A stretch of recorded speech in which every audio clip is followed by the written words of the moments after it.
За мөнгө гэж яг юу юм бэ те? Энэ мөнгө гэдэг энэ зүйлийн зах зээл дээр ямар хуулиар яаж оршин тогтнож идэг, яаж эргэлдэж идэм бэ гэдэг энэ асуултыг бол хүн болгон өөрийнхоороо тайлбарлах баха. Хүн болгон өөрийнхоороо одоо тайлбарлаж ойлгож янз бүрийн өөрсдийн гэсэн ихтгэл үнэмшилтэй байдаг бах.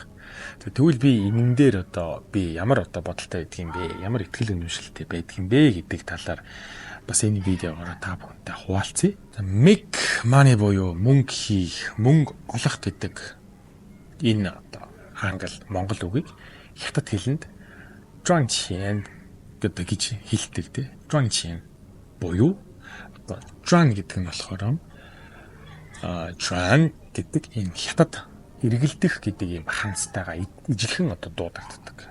赚 гэдэг нь болохоор эргэлдэх, шилжих, ямар нэг юмнаас шилжих гэсэн юм утгатай ханз байна.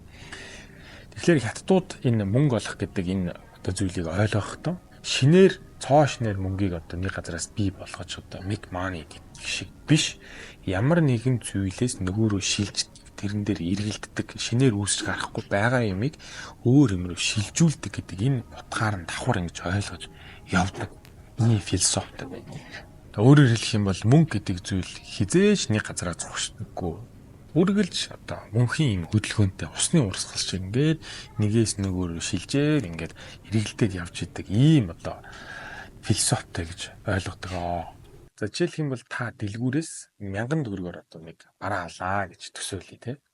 За тэгэх юм бол дэлгүүрийн худалдагч, дэлгүүрийн эзэн нөгөө 1000 төгрөгийг чинь цаашаага бараа нийлүүлэгч рүүгээ өгөөд бараагаа татна. За бараа нийлүүлэгч чинь цаашаага үйлдвэрлэгч рүү.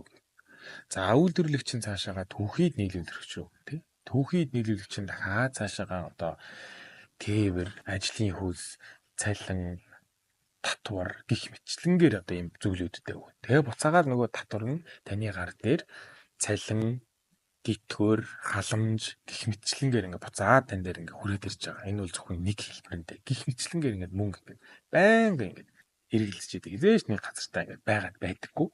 За энэний хажуугаар мэдээж хэрэг мөнгө хэвлэх гэдэг одоо нэг шууд утгаараа бас нэг ойлголт байгаа. Энэ нь болохоор энэ мөнгө хэвлэх гэдгээс арай өөр утгатай юм ярьж байгаа учраас хэдүүлээ мөнгө хэвлэх гэдэг энэ ойлголтыг нь орхиод мөнгө эргэлдэх гэдэг энэ ойлголт руугаа хэдүүлээ илүү ярилцъя.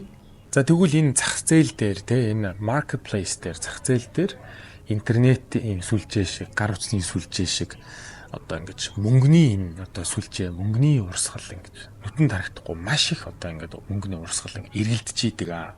За тэгвэл ямар хүн рүү энэ мөнгөний урсгал нь илүү их одоо ордог юм бэ? Илүү их тэр хүн рүү мөнгө урсаж ордог юм бэ гэдэг асуултын хариулт нь хэн нь илүү үн цэнтэй байна? Хэн нь илүү зах зээл рүү үн цэн нийлүүлж чадчих тэр хүн рүү мөнгөний урсгал төдий их хэмжээгээр одоо их байна гэсэн үг. За энэ дээр бол Elon Musk маш гоё хэлсэн байдаг. You get paid in direct proportion to the difficulty of problems you solve буюу. За та шийдэж байгаа асуудлынхаа бэрхшээлтэй шууд хамааралтайгаар мөнгө авнаа, цалинжнаа гэсэн ийм утгаар хэлсэн байдаг. Тэгэхээр энэ бол нэг утгатай гэсэн үг. Та бага проблем одоо асуудлыг шийдэх юм бол бага мөнгө авна. Том асуудлыг шийдээд их асуудлыг шийдэх юм бол төдий чинээгээр их мөнгө авна. Яг түрүүчийн хэлсэнтэй адилхан хэрэг хэмжээний үнэ цэнийг нийлүүлж чадчих чинь төдий чинээгээр л мөнгөө зах зээл рүү нийлүүлээд буцааж авна гэсэн үг. За жишээлх юм бол хог шүрдэх гэдэг энэ ажлыг хөлтэй гартай хүн болгон хийж чаднаа. Тэ? Хөлтэй гартай хүн болгон хийж чадна. Хог шүрдэх гэдэг ажлыг хийхин тулд заавал нэг тийм олон ном уншаал, тий, олон сургалт аваад, туршлага хоримтлуулаад байх юм ямар ч шаардлага байхгүй. Өөрөөр хэлэх юм бол энэ ажил нь зах зээлээр маш бага үн цэнийг нийлүүлж байгаа. Тэгэхээр бага үн цэн нийлүүлж байгаа учраас бага цалинтай орлоготой байгаа гэсэн. За харин нөгөө талд нь за эвдрэл гарсан юм сансрын хөлөг байна гэж үтэй, тий. Сансар дээр байгаа хөлөг эвдрэл гарсан. Тэрийг засах инженерийн одоо ажил байлаа гэдэг. Тэгэх юм бол энийг дэлхий дээр маш цөөхөн хүн хийж чадна. Энэ ажлыг хийхин тулд та маш олон одоо цаг туршлага хоримтлуулсан, ажилласан, олон ном уншсан, мэдлэг хоримтлуулсан ийм хүн байж ич тэр одоо эвдэрлийг засч чадна гэсэн үг тийм. Тэгэхээр төдий чинээгээрээ тэр хүний авж байгаа цалин өндөр байгаа гэсэн. Тэгэхээр одоо хог шүүрдэх гэдэг ажилтай тэр одоо эвдрэл засах, сансрын хөлгийн эвдрэл засах гэдэг ажлыг хооронд харьцуулаад харах юм бол авж байгаа цалингийнхны хэмжээ нь хэдэн мянга дахин дөрөв гарах баха. За тэгэхээр та одоо миний юу хэлэх гээд байгаа вэ? Ямар одоо санаа хэлэх гээд байгаа вэ гэдэг зүйлийг ойлгосон баха. Хэрвээ та өөрлөгөө одоо мөнгөний урсгалыг бий болгож аль болох олон урсгалыг бий болгомоор байвал та өөрөө үн цэнтэй хүн болох хэрэгтэй.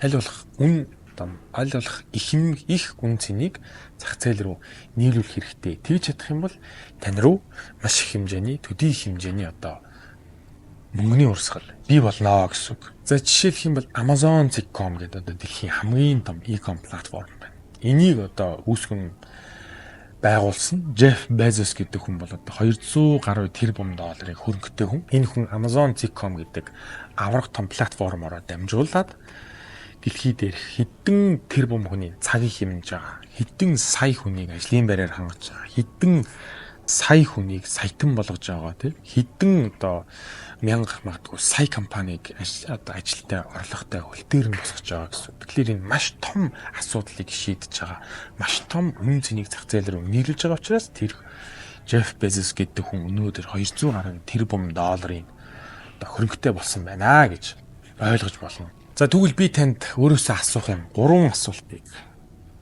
одоо өгье. Та энэ 3 асуултыг өөрөөсөө асуугаад өөрлөгөө одоо урсгах тэр мөнгөний урсгалыг улам том болгож улам их болгоход ашиглаарай. За нэгдүгээрт нь болохоор танд зах зээл рүү нийлүүлчихээр. За өөрөөр хэлэх юм бол танд мөнгөөр ингээд солиод авчихаар ийм бодиттой ур чадвар юу байна вэ?